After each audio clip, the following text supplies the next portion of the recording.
Olá, bom dia. Meu nome é Sara Pires e é um prazer estar na sua companhia. Está começando agora mais uma edição do Tocantins Rural. Hoje é quarta-feira, 22 de novembro. E você confere agora as principais destaques do agronegócio tocantinense. Nesta edição você vai ver mitos e verdades sobre a carne de porco. E também governo alinha proposta para a conversão de pastagens. Essas e outras notícias você confere agora aqui no Tocantins Rural.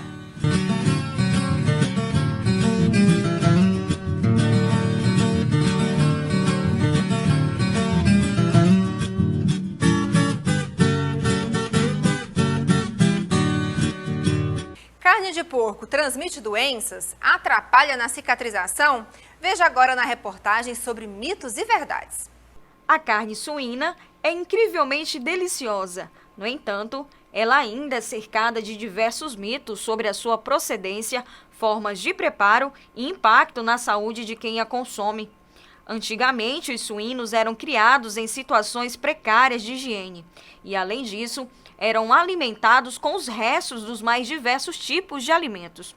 Como consequência, a carne que chegava à mesa do consumidor tinha uma procedência duvidosa e, devido às condições em que os animais viviam, era alto o risco dessas carnes carregarem inúmeras bactérias.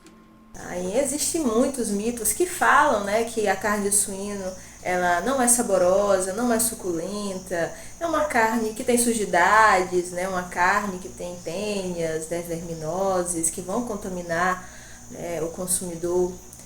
É uma carne que não é nutritiva. Então existem esses mitos. Aí, na verdade, são todos mentiras, tá, gente? Isso não é verdade. A carne de suíno, sim, é muito nutritiva.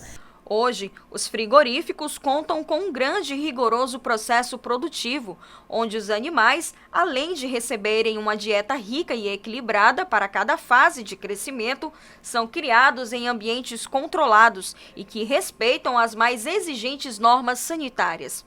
Todo esse processo é acompanhado por profissionais qualificados e comprometidos com a qualidade de todos os produtos. Quando falamos em sanidade, em problemas sanitários da carne de suíno, está relacionado ao manejo, tá? Assim como qualquer outra criação, qualquer outra produção de carne. Se você não tem um manejo sanitário correto, provavelmente seu animal ele vai carregar verminoses, parasitas, e isso, em alguns casos, vai contaminar a carne. Também pode contaminar a carne nos processos de comercialização industrial, no açougue, no abatedouro. Isso não está restrito à suinocultura, à carne suína. Isso é uma questão de sanidade do produtor, do processo industrial. Então é por isso que você tem sim que tomar muito cuidado da procedência da carne que você consome. Então, sempre comprar carne, assim como qualquer outro tipo de alimento, sempre comprar de pessoas idôneas, de marcas idôneas, de locais idôneos. A carne suína é uma das carnes mais populares de todo o mundo, pois além de seu sabor e variedade de corte, ela possui vitaminas, proteínas e minerais. Inclusive, ela tem grandes quantidades de nutrientes importantíssimos para os processos cognitivos e psicomotores, do desenvolvimento do ser humano, principalmente das crianças, como as vitaminas A, as vitaminas do complexo B, minerais importantes como selênio, zinco, ferro. A suinocultura ela é altamente tecnificada, trabalhamos com nutrição. Nós temos as tabelas brasileiras de nutrição de aves e suínos que estão aí determinando todos os nutrientes que o suíno precisa. Então, o suíno ele é um animal que ele tem muita coisa para dar para a gente, tá? É uma produção de alta eficiência. Quero destacar um parceiro excepcional que nós temos aqui no Tocantins Rural, a Primavia Motors. Eles estão situados em um novo complexo, onde você vai encontrar várias marcas e muitas novidades. Tudo reunido em um só lugar para você, a sua marca e o seu veículo. Vamos para o intervalo comercial, mas não saia daí que eu já volto com mais informações do agronegócio para você.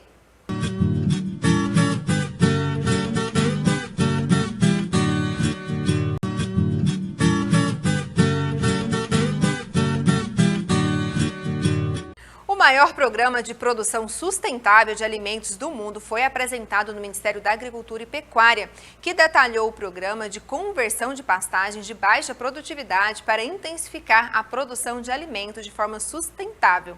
A proposta é que sejam incorporados à área de produção mais de 40 milhões de hectares de pastagem degradadas ou de baixa produtividade nos próximos 10 anos, intensificando a produção de alimentos sem avançar no desmatamento sobre as áreas já preservadas e com práticas que levam à não emissão de carbono.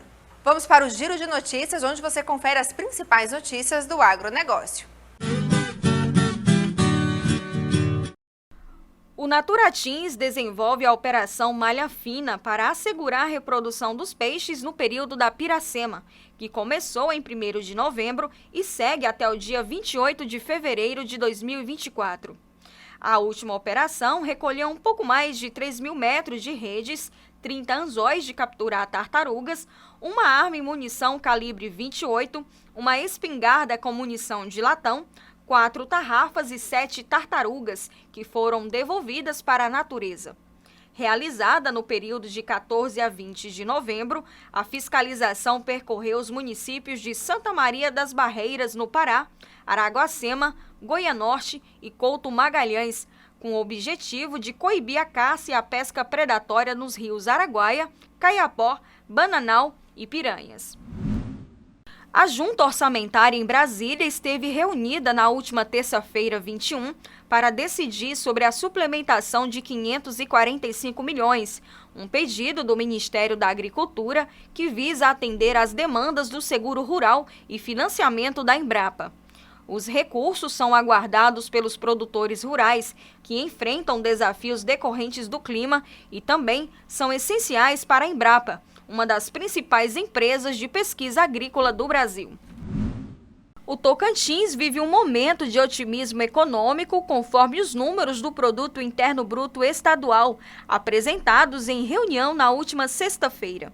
No encontro, foi informado que o Estado alcançou o PIB de 51,8 bilhões em 2021, valores consolidados pelo IBGE. No ranking nacional, o Estado foi o segundo que mais cresceu no ano analisado, ficando atrás apenas do Rio Grande do Sul. Já aqui no Estado, a agropecuária segue sendo a área com maior elevação anual, tendo um acréscimo em volume de 31%, devido principalmente ao desempenho da silvicultura, extração vegetal e serviços relacionados. O destaque na agricultura foi a lavoura temporária e a soja, que tiveram ótimas taxas de crescimento. Já na pecuária, o maior crescimento foi na criação de bovinos e suínos. Sob o efeito do El Niño, os termômetros têm registrado temperaturas superiores a 35 graus no estado do Tocantins. Os eventos climáticos extremos, como a atual onda de calor, afetam diretamente a produção agrícola, resultando em perdas significativas de colheitas e redução na qualidade dos alimentos. Em relação ao clima que a gente está tendo hoje, confirmou aquela previsão que nós tínhamos anteriormente de ser um ano de El Niño. O que é a característica do ano de El Niño? Um ano de El Niño, as chuvas elas são bem mal distribuídas, então as chuvas elas são concentradas num determinado momento e a gente tem alguns períodos que a gente chama de veranico, então que são dias que não tem chuva e com temperatura alta. A parceria entre clima e agricultura é fundamental para a produção de alimentos e segurança alimentar. Por isso, as atividades agrícolas devem ser pensadas e planejadas, levando em consideração o histórico das condições climáticas.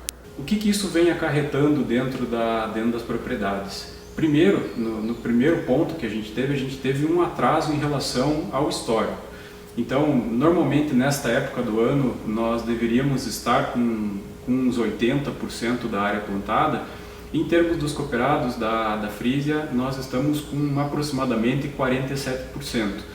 Então, alguns efeitos dessa concentração de chuvas, eles são efeitos um pouco diretos.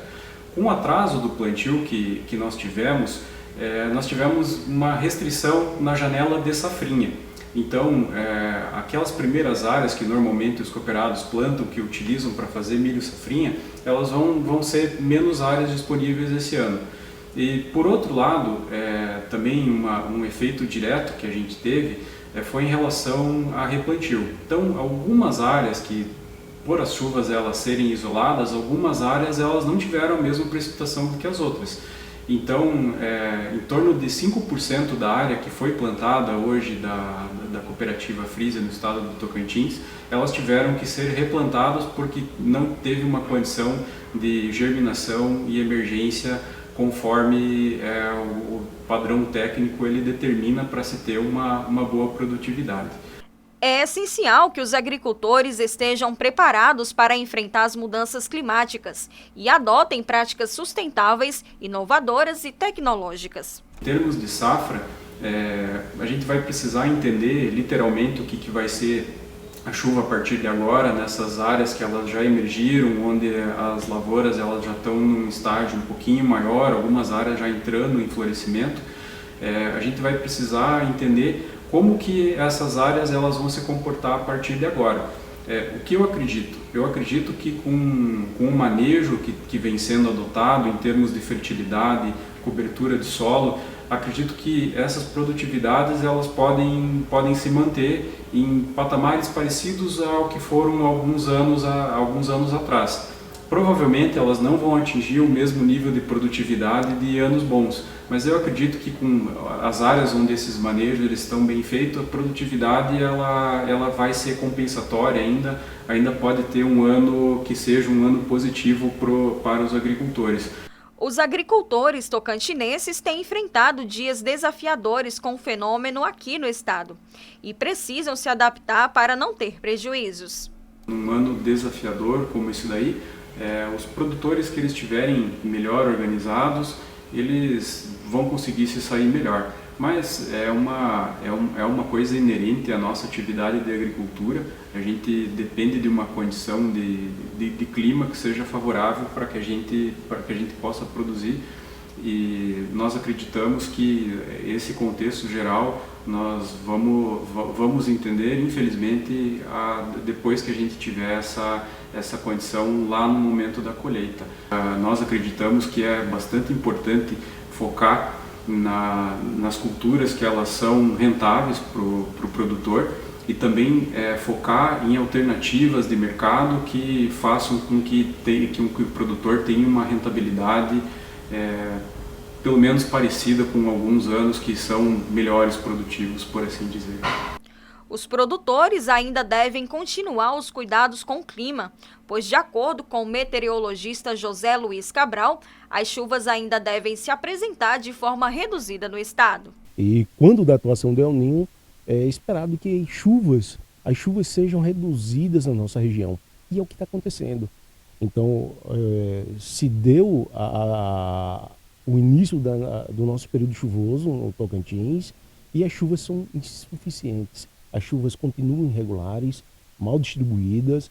O mês de novembro ele está fechando com 1/3 do esperado para o mês. Então até o dia de ontem estava totalizando, nas regiões que mais choveram, apenas 100 milímetros, de um total de 300 milímetros. Então as chuvas têm sido escassas e quando chove a gente tem que agradecer, né? Principalmente do ponto de vista agrícola. As culturas, de uma certa forma, sofreram nos primeiros dias de plantio pela ausência de chuvas, mas essas chuvas pontuais é o que tem garantido as culturas no campo, né? Então o agrícola ele é extremamente preparado, né? Então, quando abriu a janela do plantio da soja, eles já sabiam da iminência do fenômeno El Niño e eles já sabiam todos os riscos que estavam associados ao plantio. O fato é que não parou de chover. Então as chuvas ocasionais, chuvas de final de tarde, têm favorecido ainda, de certa maneira, a umidade do solo. O Tocantins Rural fica por aqui. Muito obrigada pela sua companhia. Amanhã eu estou de volta com mais informações sobre o agronegócio aqui no SBT. Para essas e outras notícias, acesse tocantinsrural.com.br. Um bom dia para você e até amanhã.